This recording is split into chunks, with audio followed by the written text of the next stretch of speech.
الحمد لله وكفى وسلام على عباده الذين اصطفى أما بعد فأعوذ بالله من الشيطان الرجيم بسم الله الرحمن الرحيم وقل جاء الحق وزهق الباطل إن الباطل كان زهوقا بارك الله لنا ولكم من القرآن والحديث الشريف আল্লাহ তাআলার শুকরিয়া জানাই।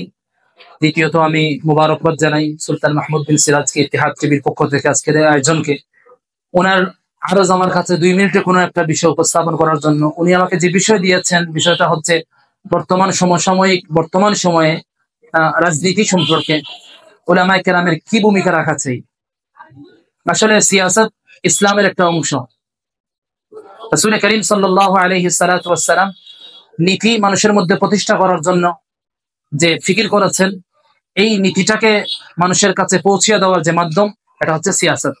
এটাকে বলে ইসলামী রাজনীতি, যার মাধ্যমে নীতি আপনার মানুষের কাছে পৌঁছবে, মানুষ নীতিবান হবে। এই জন্য আমি উলামায়ে কেরামের কাছে আরজু রাখি, আমি নিজে সহ আল্লাহ যেন আমাকে আমল করার তৌফিক দান করুন। আমরা যদি রাজনীতি করতে চাই, আমরা যদি নেতৃত্ব দিতে চাই, প্রথমে আমরা নীতিবান হতে হবে। আমি যদি নীতিবান না হই, আমার ভিতরে যদি আমানতের খেয়ানত থাকে, আমার ভিতরে যদি কর্মীদের মহব্বত না থাকে, আমার ভিতরে যদি জনগণের মহব্বত না থাকে, জনগণের আমানতের এই যে আল্লাহ তাআলা যে আমাকে আমানত দিবেন সামনে নেতৃত্ব দেওয়ার, এই আমানতের যদি কদর না করতে পারি, আমার জন্য রাজনীতি করাটা আরো অপরাধের বিষয় হয়ে দাঁড়ায়। এই জন্য বর্তমান সময়ে উলামায়ে কেরাম অবশ্যই রাজনীতির সাথে থাকতে হবে।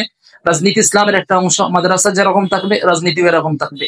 আমাদের উলামায়ে দেওবন্দের যারা ছিলেন, তারা জমিয়তে উলামা ইসলাম করেছেন, এবং আরো অনেক ইসলামী ঘরানার অনেকে দল করছেন। আমাদের যদি আহলে সুন্নাত ওয়াল জামাতের আকীদা সম্পন্ন হয়, আল্লাহ আল্লাহর রাসূলের ব্যাপারে যেরকম আকীদা রাখার এরকম আকীদা থাকে, তাহলে আমরা একসাথে সবাই মিলে রাজনীতি করব।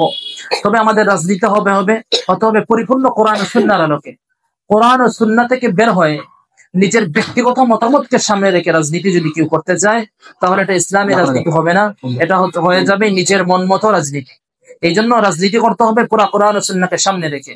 আর কোরআন ও সুন্নাহকে যদি সামনে রেখে কোনো আলিম অথবা কোনো জনগণ অথবা কোনো জনসাধারণ অথবা কোনো আম কেউ যদি রাজনীতি করে, আল্লাহ তাআলা এই সিয়াসতে যত সময় দিবে, এই সময়ের বদলাও আল্লাহ তাআলা তাকে নেক আমলনামায় আমল দিবে, সব দিবেন। এই জন্য আশা রাখবো আমরা যারাই রাজনীতি করি অথবা করব অথবা করছি, আল্লাহ যেন আমাদেরকে নীতিবান হিসাবে আল্লাহ তাআলা আমাদেরকে কবুল করুন। ওয়া আখিরু দাওয়ানা আলহামদুলিল্লাহি রাব্বিল আলামিন।